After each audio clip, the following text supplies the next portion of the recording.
Bienvenue dans So Let's Go, le podcast des hommes et des femmes qui ont radicalement changé de vie professionnelle. Je suis Adeline Guilloux, je suis coach de vie et ce que j'aime particulièrement dans ce métier, ce sont les histoires de vie personnelles ou professionnelles. Ici, je vais vous partager le parcours de ces hommes et femmes qui ont pris la grande décision de quitter ce qu'ils savaient faire pour quelque chose de complètement différent, de plus risqué souvent, mais qui à leurs yeux avait plus de sens. Et aujourd'hui, je suis très heureuse de vous partager l'histoire de Lydie, qui est passée de conceptrice d'aménagement à tatoueuse. Comment on peut dire à la jeunesse « tout est possible » en restant dans son petit métier conventionnel avec le confort, en fait. J'ai à ma disposition une bibliothèque de tétons. So, let's go! Bonjour Lydie. Bonjour Adeline. Alors, j'aimerais que tu m'expliques comment on passe de conceptrice d'intérieur à tatoueuse. Comment t'es venue l'idée ? Eh bien, j'ai toujours voulu m'engager pour une cause, mais je savais pas encore trop laquelle, donc j'ai avancé mon parcours dans le dessin en ayant fait une école d'art appliqué, dont j'ai été diplômée en décoration. J'ai fait 20 ans de conception d'aménagement d'intérieur. D'accord. Au niveau de ma vie pro. Et puis, il manquait quelque chose, quoi. Je sentais que j'avais envie de faire autre chose. Je savais pas quoi. Et puis, au détour d'un parcours d'une amie qui a eu un cancer du sein, j'ai découvert le tatouage d'aréole mammaire un peu en cherchant un petit peu pour sa reconstruction. Et puis, je me suis dit, je dessine des meubles, mais je pourrais être capable d'aider ces femmes dans leur parcours de reconstruction avec mes talents. Voilà. Ok. Oui, parce que je dis tatoueuse, mais finalement, tu fais bien plus que ça. Bien plus que dessiner sur la peau, en fait. Alors, en fait, oui, c'est aussi un temps d'échange, un temps d'écoute. On aborde plein de choses. Et puis là, je parle de l'aréole mammaire, mais je fais aussi du maquillage permanent. Et du tatouage réparateur qui consiste à modifier des cicatrices pour les rendre invisibles. D'accord. Donc toute cette partie réparation, effectivement, c'est de l'écoute, c'est un temps donné pour soi aussi, pour justement rebondir et reprendre confiance. Donc oui, il y a le tatouage, mais il y a aussi toute la partie humaine qui va avec. Et puis, tu as ce support en silicone que tu utilises ? Alors oui, j'ai complété. En fait, pendant 1 an et demi, je me suis formée au tatouage réparateur, au maquillage permanent. D'accord. Et au tatouage éphémère aussi, mais je t'expliquerai un peu plus tard pour le côté festif. Ouais. Et puis au détour justement d'un énième voyage avec mes collègues de promo, on a découvert une nouvelle technique qui consiste à créer des aréoles mammaires en silicone. D'accord. En 3D. Donc je moule le téton restant, par exemple, de la femme qui aurait besoin d'une nouvelle aréole. Et je vais donc faire le moulage et ensuite reproduire le téton en 3D en mélangeant des produits safe pour obtenir un téton en silicone en fait qui va pouvoir se coller sur la peau et rester pendant 5 jours, être redécollé, recollé. D'accord. Pour réamener la symétrie à la poitrine et là aussi un volume et tout ça sans partie invasive parce que le tatouage réparateur c'est une technique qui est super mais qu'on peut pas faire directement après la cicatrisation de la cicatrice. Il faut attendre 1 an, 2 ans et avoir quand même un accord du médecin qui a suivi tout ça parce que si la cicatrice est trop fraîche, on peut réabîmer, donc c'est pas le but. Donc l'avantage de cette prothèse externe, c'est qu'on peut, une fois la cicatrice fermée et l'accord du médecin, on peut commencer déjà à positionner cette prothèse. D'accord. Pour reprendre confiance là aussi. Et l'avantage, c'est que On peut, je vais recopier par colorimétrie la couleur de l'aréole je vais me rapprocher de la couleur de l'aréole qui est à côté. Ok. Ou tout simplement, quand il y a une double mastectomie, on peut aussi choisir le téton dans ma bibliothèque, ce qui fait beaucoup rire les gens qui m'entourent. J'ai à ma disposition une bibliothèque de tétons, parce que on n'a pas toutes et tous les mêmes. Donc ça permet de choisir soit quelque chose qui ressemblait à ce que la personne avait déjà, soit au contraire se dire j'en ai plus, j'ai envie de j'ai en tête quelque chose, c'est l'occasion de se faire plaisir. Il y a pas de côté invasif, donc c'est vrai que ça permet de se réimaginer aussi. Ouais, super. Et tu sais à peu près le délai possible pour coller sa première aréole? Ça dépend, en fait, si tu veux, quand les femmes se font opérer pour leur cancer du sein, il y a plusieurs techniques d'opération. Donc les cicatrices sont pas toujours au même endroit. Généralement, je crois que c'est au bout de 7-8 mois. Après, ça dépend vraiment de la cicatrisation de chacune, donc c'est délicat de répondre à ta question. D'accord. Mais on peut entre guillemets, beaucoup plus rapidement, une fois que la peau a repris un petit peu le dessus, que les cicatrices sont fermées. Même si elles sont rosées, c'est pas grave. On peut tout à fait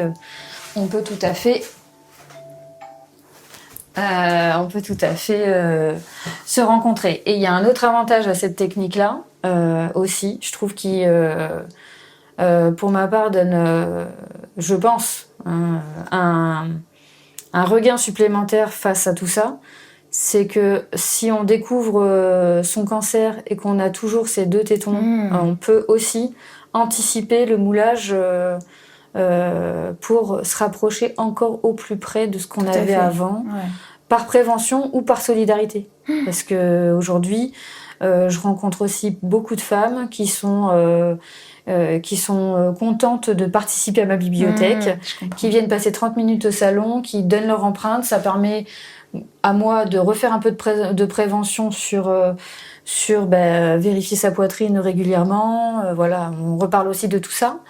Et puis ça permet de se dire le jour venu, les femmes qui vont en avoir besoin auront du choix. Clairement. À mon avis, ça va intéresser des gens. Tu peux me dire vite fait comment on peut enrichir ta bibliothèque? Tout simplement en me contactant. On prend rendez-vous. Il y en a pour 30 minutes en tout parce qu'on papote aussi. Le moulage, il y en a pour 7-10 minutes. D'accord. Il suffit de lever le t-shirt, de pas avoir de soutien-gorge ou de baisser. J'ai un produit qui est spécifique pour relever ce type d'empreinte. Okay.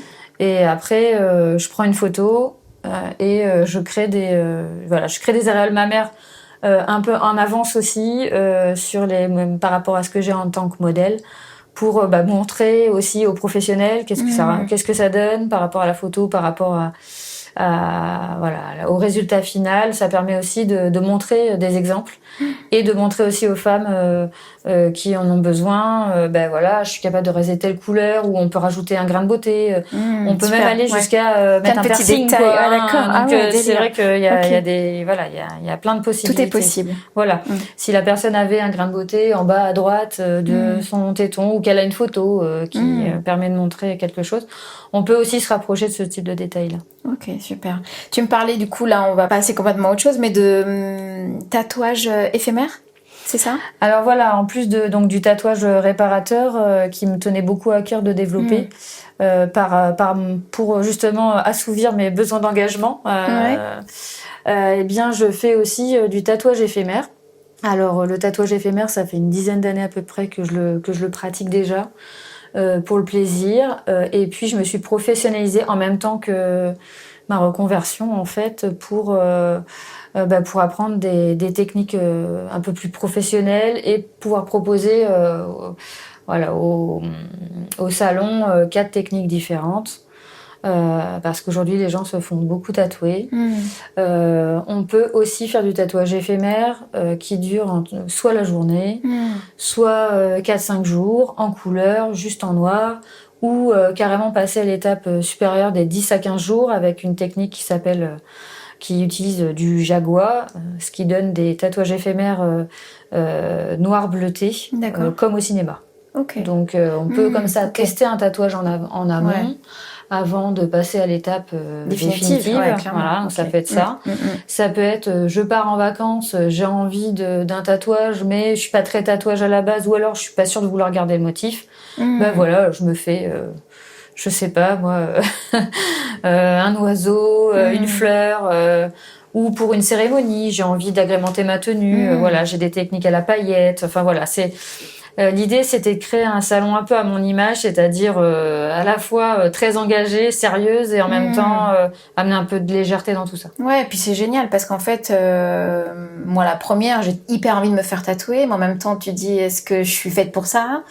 On en avait discuté toutes les deux, et puis on n'avait pas le fait d'en parler, et en tout cas de tester une technique qui est éphémère. Bah tu dis oui, on peut essayer juste pour le fun, tu vois, et voir ce que ça donne, plutôt que de dire oui, on y va, ok, ton dessin me plaît, mais je sais pas si au final ça va me plaire tout le temps. Enfin, tu vois, il l'a enlevé, je crois que ça fait hyper mal en plus. Alors le détatouage, faut le faire par des professionnels de la médecine. Les tatoueurs aujourd'hui n'ont pas le droit de détatouer. C'est vraiment une spécificité qui doit rester, pour l'instant en tout cas, qui reste dans le milieu médical, parce qu'il y a beaucoup de techniques derrière tout ça pour pas brûler la peau non plus. Et puis effectivement, ça fait mal et ça a un coût. Donc, je dirais même que pour la jeune génération qui a très très envie de passer à l'aiguille rapidement, ça peut être aussi une façon de mesurer l'envie et du besoin par rapport à tout ça aussi. Ouais, tout à fait, ouais. Donc il y a plein de façons d'aborder le tatouage. Effectivement, ma manière est pas très traditionnelle. Mais voilà, je propose des choses différentes. Non, mais c'est intéressant. Ok. Il y a un lien entre ce que tu faisais là et ce que tu faisais avant ta vie professionnelle ? Un lien. Ouais, il y a un lien humain. Okay. J'ai toujours été en contact d'une clientèle. Et en fait, je construisais déjà mes conceptions d'ameublement avec les histoires que les gens me racontaient. D'accord. Parce que je rentrais déjà dans l'intimité, alors pas du corps, mais je rentrais dans l'intimité de la famille ou de la maison finalement. Et du coup, écouter les histoires et tout ça, ça me fait bien kiffer. C'est avant tout des rencontres en fait. Je pense que le lien il est là, et puis bien sûr le dessin, dans tous les cas, la créativité. Et puis, je pense que ça résume bien les liens qu'il pourrait y avoir avec mon ancien métier. Au niveau de ta formation, tu avais déjà des velléités au niveau du dessin, des facilités à... Moi, j'ai commencé à m'intéresser au dessin, je devais avoir 5 ans. J'avais une mallette bleue qui s'ouvrait en deux, où j'avais toujours des carnets, des crayons que je baladais partout. J'ai fait un bac art plastique, et puis après j'ai fait donc l'école d'art appliqué. Et en fait j'ai toujours continué à dessiner. J'ai même fait pendant mes études, j'ai décoré des vitrines de boulangerie, j'ai peint des scooters, j'ai participé à des décorations de festivals. Enfin, tout ce qu'on m'a toujours proposé au niveau artistique, j'ai toujours un peu dit oui, quoi. D'accord. Ouais. T'as quand même cette fibre artistique qui est très prononcée chez toi, et t'as toujours eu ce lien ou un pied dedans en fait. Sauf qu'avant tu dessinais des meubles, et que là aujourd'hui tu dessines sur des corps. Voilà, c'est ça. Pour résumer. J'ai changé de support, quoi. C'est ça, t'as changé de support. Mais bon, je reviens toujours au papier.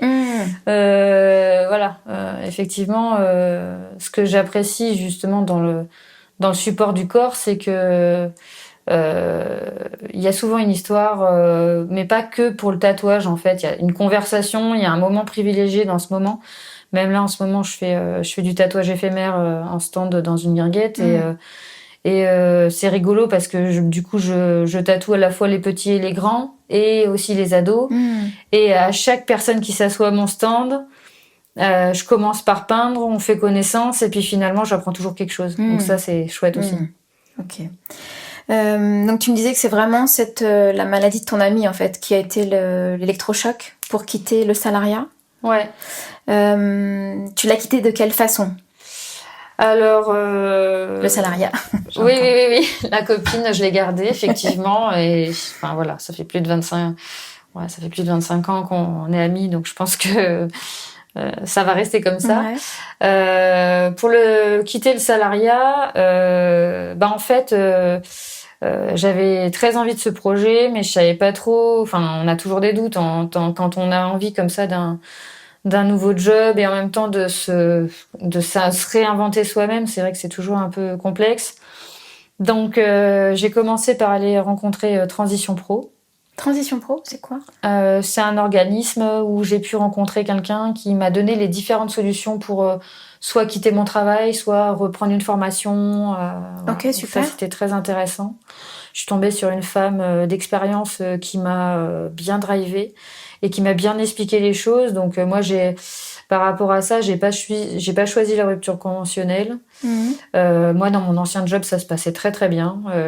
J'ai pas changé de voie parce que j'étais mal au travail ou parce que je gagnais mal ma vie ou enfin voilà, il y avait pas un contexte toxique particulier. J'étais à l'apogée de ma carrière au niveau de mon ancien job. Je pétais les scores, donc c'était pas trop ça la problématique. Du coup, par rapport à tout ça, ayant une bonne entente avec ma hiérarchie, je me suis dit, avant de mettre les pieds dans le plat, je vais déjà tester mon projet et je vais faire une démission reconversion, ce qui me permettait de partir libre, sans avoir à être redevable de quelque chose. Voilà, le système permettait ça. Parce que démission reconversion, rapidement, tu peux juste me dire en gros... Alors, rapidement, donc l'idée, c'est que Transition Pro m'a donné les cartes pour comment changer de travail, donc par rapport à la démission ou la reconversion ou la reprise de formation. Suite à ça, moi, j'ai été rencontrer la BGE qui m'a aidé à monter mon business plan. Parce qu'en fait, pour faire une démission reconversion et partir libre, il faut d'abord montrer patte blanche. Un projet viable. Voilà, il faut que le projet soit motivant et sérieux. Donc, j'ai monté mon business plan après mes heures de travail dans mon coin. Donc, t'es pas partie encore. Je suis pas partie tout de suite. Parce que je me suis dit, si démission reconversion pense que mon projet est viable et que mon business plan tient la route, c'est que j'ai une chance d'y arriver. Super. Donc du coup, je me suis dit on va passer les étape par étape. Donc je suis allée donc à Transition Pro. Après, j'ai rencontré BGE, une dame aussi qui m'a aidée à de nombreuses reprises. On avait des rendez-vous réguliers pour parler de mon projet, avancer petit à petit. Et puis de là, j'ai fini le dossier démission reconversion et je l'ai envoyé en commission pour un passage au mois de mars 2024 et qui a été donc favorable à la suite de mon projet. D'accord. Donc ça m'a confortée dans l'idée que j'étais pas à côté de la plaque au niveau de mon projet. En me disant si eux ils me disent que mon projet est viable, le business plan était bien, j'avais bien avancé. Je pense que quand on se reconvertit aussi comme ça, faut prendre le temps de bien se faire accompagner et de bien réfléchir. Je pense que tu vois ce projet de faire quelque chose d'engageant à mon compte, je l'avais déjà depuis je pense la première journée où je suis allée travailler en tant que salariée. Ah ouais. Mais je pense que si je l'avais fait trop tôt aussi, je serais pas allée aussi loin dans la précision de mon projet. Je comprends. Les planètes se sont un peu alignées, quoi. Ouais. C'est souvent ce que j'entends. Ouais, tu m'étonnes. Qu'est-ce qui était le plus difficile dans cette reconversion ? Alors pour ma part, toute la partie où j'ai été, je suis allée en formation, j'ai bougé, j'ai repris un peu le lead en disant ma petite famille, parce que j'ai 2 enfants et un compagnon, voilà, de telle date à telle date, je serai à Toulouse, de telle date à telle date, je serai à Bordeaux. Je suis montée à Paris pour la 2e fois toute seule et ça me coûte un peu parce que les transports en commun, c'est pas trop mon truc. Donc ouais, j'ai pris sur moi sur pas mal de sujets, Mais ça s'est bien boutiqué. J'en ai pas souffert vraiment. J'étais vraiment dans l'aventure, les nouvelles rencontres, c'était vraiment chouette.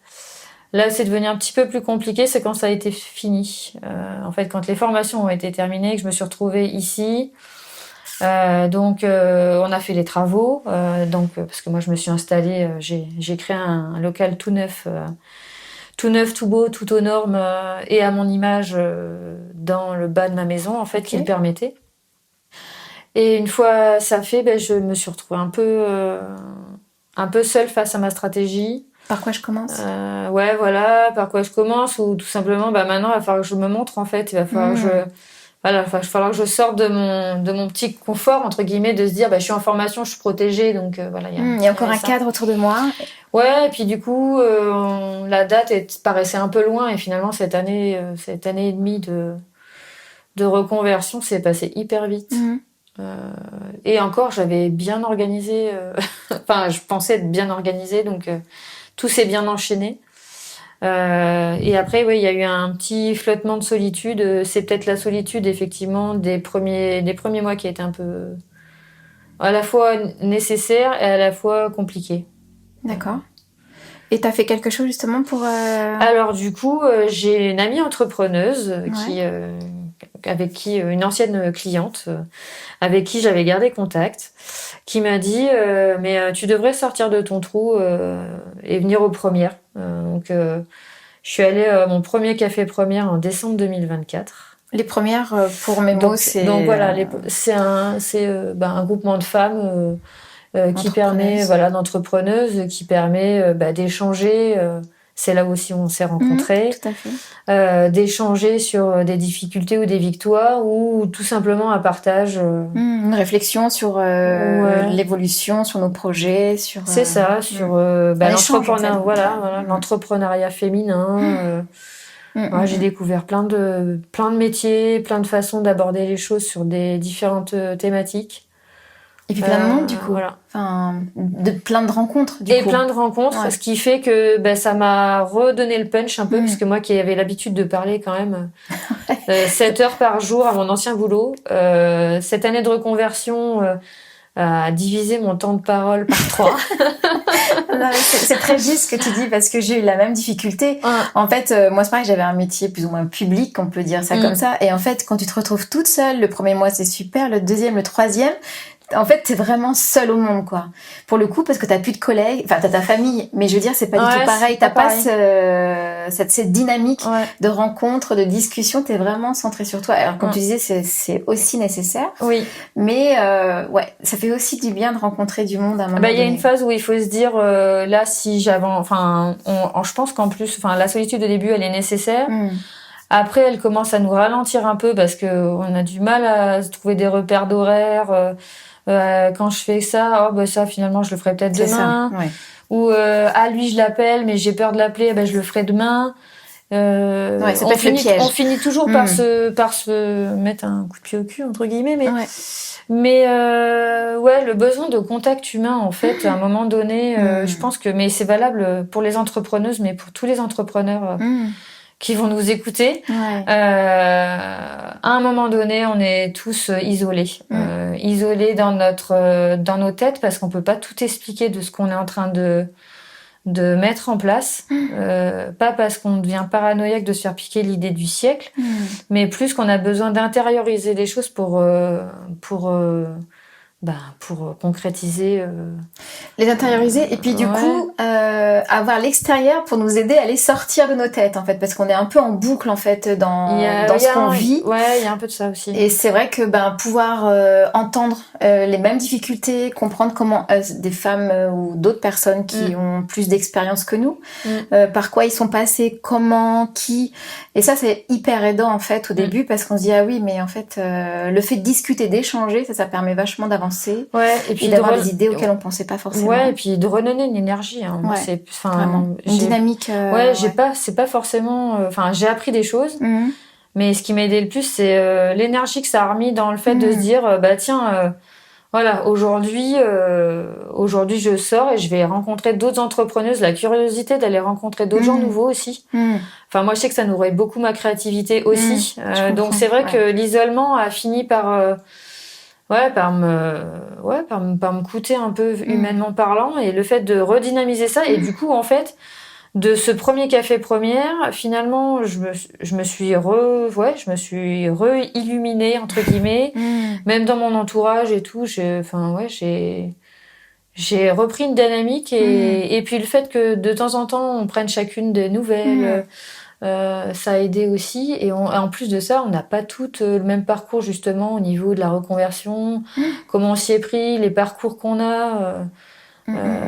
Voilà, moi j'avais un peu de notion de commerce, puisque 20 ans à être devant le client, il y a quand même si c'est pas le même métier, il y a une écoute, et puis il y a une dynamique dans la conversation que j'avais quand même. Mais c'est vrai que ça permet d'échanger, et c'est plutôt cool. Faut pas rester isolé. Non, c'est clair. Et puis moi je me suis nourrie en fait. Toi, j'avais besoin de me nourrir de l'extérieur, en fait. Effectivement, ça m'a fait grandir ce que j'ai vécu, mais j'avais besoin de vivre, en fait, et de côtoyer du monde et d'échanger pour me nourrir, vraiment. Ouais, c'est ça. Même aller boire un coup. Ouais, c'est ça, clairement. Juste ça. J'ai quelques souvenirs sympas, effectivement, et pourtant on se connaissait pas beaucoup. On a passé des soirées sympas. Voilà, ça permet de changer d'air pour mieux revenir, en fait. Clairement. Il y a une erreur que tu aurais pu éviter, même si on est d'accord que les erreurs nous font apprendre beaucoup de choses et qu'elles sont nécessaires, mais malgré tout, est-ce qu'il y en a une que tu aurais pu éviter ou que tu aurais voulu éviter?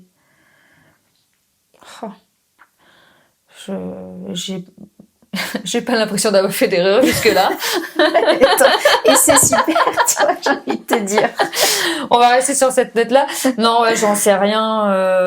Il y a des erreurs, je pense que après, moi, je suis quelqu'un de très exigeante avec moi-même, et même dans certaines conversations avec soit des clientes ou même des futurs partenaires de travail, je suis capable de débriefer dans ma tête le lendemain pendant 1 heure à me dire cette phrase-là, j'aurais pas dû la mettre à cet endroit-là. Alors c'est vrai que du coup, je touche quand même un sujet sensible, et je sais pas si j'ai déjà fait l'erreur, peut-être, mais l'erreur que j'ai peur de faire, en tout cas, c'est celle-là, c'est qu'on me perçoive pas de la bonne manière parce que j'ai pas dit les choses correctement, ou pas au bon moment, ou qu'on me trouve trop opportuniste. D'accord. Okay. Parce que vu qu'on touche, même si les chirurgiens vivent de la chirurgie, quand on débarque avec un métier qui parle de la réparation, oui, c'est un peu comme nous coachs, où en fait, ou les thérapeutes, on va travailler sur le malheur des autres, c'est ça que tu veux dire? Voilà, que les gens ont l'impression on fait de l'argent sur le malheur des autres, quoi. C'est comme si j'avais commencé cette interview en me disant, franchement, une femme sur 8 a le cancer du sein, c'est une aubaine, quoi. Oui, tu vois, j'ai peur de cette étiquette-là. D'accord, ok. Et du coup, je suis pas que dans le contrôle, parce que sinon, effectivement, ça serait pas cool, je serais pas moi-même. Mais c'est vrai que, des erreurs, j'ai peur d'en faire. Après, les faire me pose pas de problème, et je sais pas s'il y en a une vraiment à retenir. D'accord. Mais ça serait peut-être plus dans ta communication où tu as peur de faire des erreurs. Ou là, pour le coup, des fois, tu fais attention à ta façon d'expliquer ou de te présenter. Ouais, c'est ça. On m'a souvent dit, j'avais un commercial comme ça, au niveau du mobilier, qui me disait, Christian, si tu nous écoutes, qui nous disait que on fait pas des erreurs, il me disait, tu ne fais pas d'erreurs, Lydie, tu deviens une femme d'expérience. Tout à fait. Et je suis restée là-dessus, en fait. Donc, tu vois, des erreurs, du coup... Oui, c'est ce que je te disais en te posant la question, c'est qu'elles sont quand même nécessaires et utiles. Oui. Après, des erreurs stratégiques par rapport à ma reconversion, pour l'instant...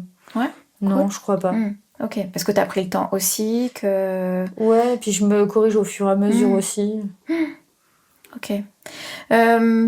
d'un point de vue purement financier, comment tu as géré cette transition? Parce que, alors, du coup, moi, je connais pas du tout le système que tu as eu pour partir, d'émission reconversion. Mais est-ce que, du coup, tu avais comme dans la rupture conventionnelle, un fixe, une prime, quelque chose? Alors, l'avantage de cette démission reconversion, enfin, moi, celle que j'y ai vue, effectivement, pour démarrer cette activité, c'est que non seulement, du coup, ça me permettait de partir libre. Mon patron avait pas besoin de, il n'était pas chargé par rapport à mon départ. Et en plus de ça, moi, ayant le document comme quoi ma démission reconversion était acceptée par le système, j'ai pu bénéficier de l'aide de France Travail. D'accord. Comme si j'avais eu une rupture conventionnelle en fait. C'est ça. Ok, d'accord. Okay. Donc ça m'a donné des droits. Pardon, je te coupe, mais quand tu dis que ton patron n'était pas chargé, c'est-à-dire, je précise qu'il n'avait pas de charge sur ton départ. Oui, voilà, c'est ça. Ça lui a rien coûté en fait. Ça lui a coûté ce qu'il me devait de fin de contrat. Bien sûr, mais il n'y a pas eu, il y a pas eu comme dans la rupture conventionnelle une prime. D'accord. Ok, toi c'est pas ce que tu cherchais, tu voulais, les ARE te suffisaient en fait. Les deux auraient été cool, bien sûr, t'aurais pas craché mais je préférais partir libre. C'était vraiment mon but premier et de garder je trouve que ce système-là, quand on part pour les bonnes raisons, ça permet de garder aussi moi je suis pas partie pour m'embrouiller. Bien sûr. C'est des personnes que j'ai plaisir à aller revoir au magasin de temps en temps et effectivement, si un jour j'ai entre guillemets besoin de faire machine arrière, au moins la relation a été saine jusqu'au bout. Les choses ont été dites et je trouvais le principe intéressant. Voilà. Très bien. Donc là, ça fait combien de temps que t'es installée? Alors j'ai ouvert, du moins le cabis de l'entreprise a été déposé depuis le mois de février. Depuis le mois de février de cette année. D'accord, 2025. 2025. Et j'ai commencé réellement à travailler au salon à peu près au mois de mai, parce que entre-temps, il a fallu que je finisse. Je pensais que j'allais être prête au mois de février, mais là aussi, il y a un petit décalage horaire. Donc je pense que je serai pas la seule à l'avoir eu, parce qu'après il y a eu, pourtant j'avais commencé, mais j'ai les flyers, finir mon local aussi pour la mise aux normes. Commencer à rencontrer un peu de monde pour me faire connaître, et encore c'est que le début.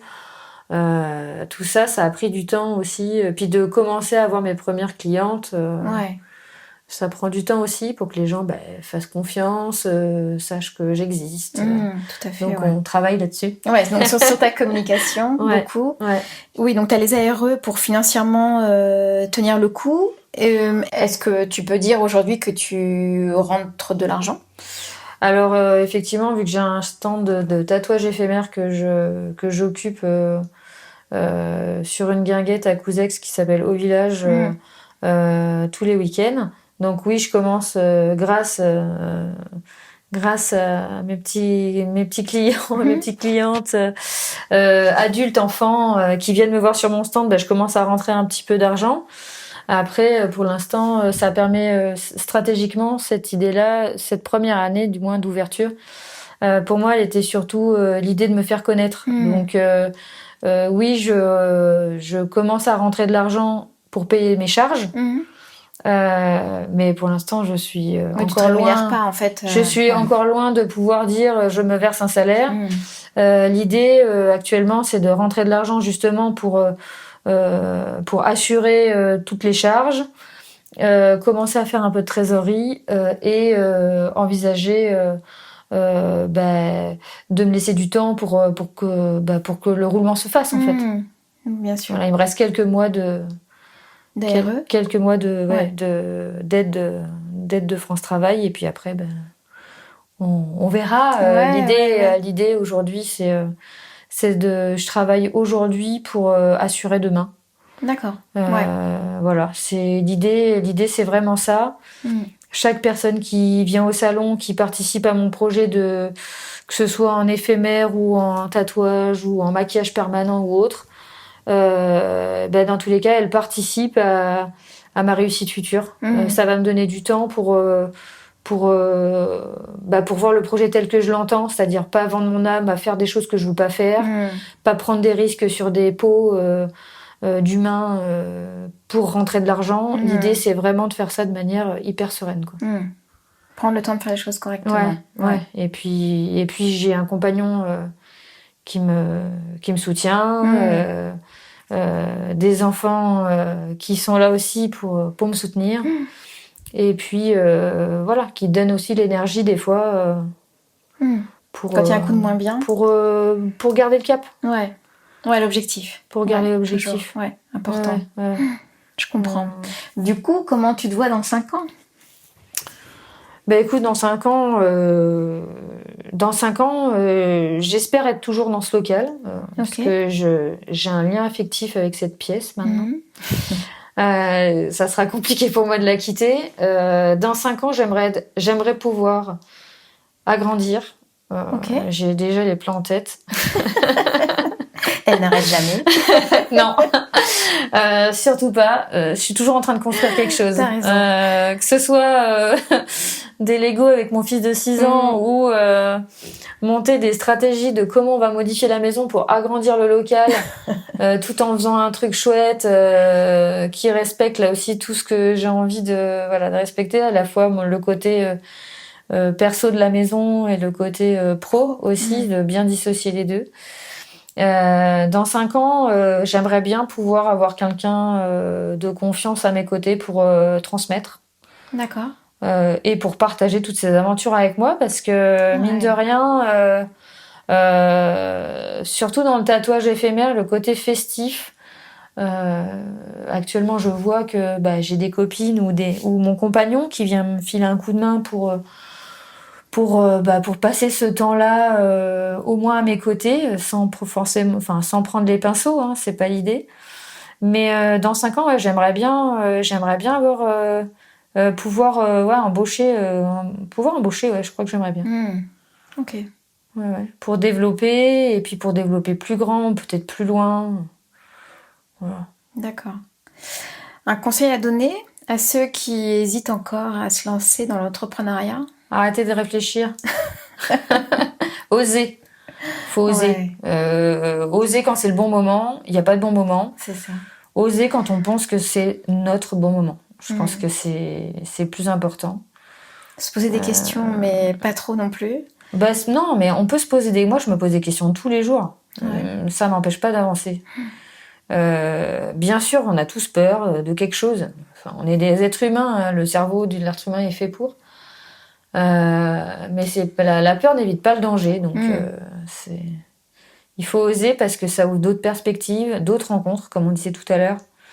Une autre vie, une autre expression de soi-même. Faut... Puis, faut tenter. C'est clair. Donc toi, ça fait pas si longtemps que ça que t'es installée, mais malgré tout, est-ce que ça a changé ? Est-ce que t'as vu des choses en toi évoluer, changer ? La Lydie d'avant et celle d'aujourd'hui, 3 mois, 4 mois après ? Pour ma part, je me suis retrouvée. Retrouvée, ok. Trouver ou retrouver ? Retrouvée. Retrouver, ok.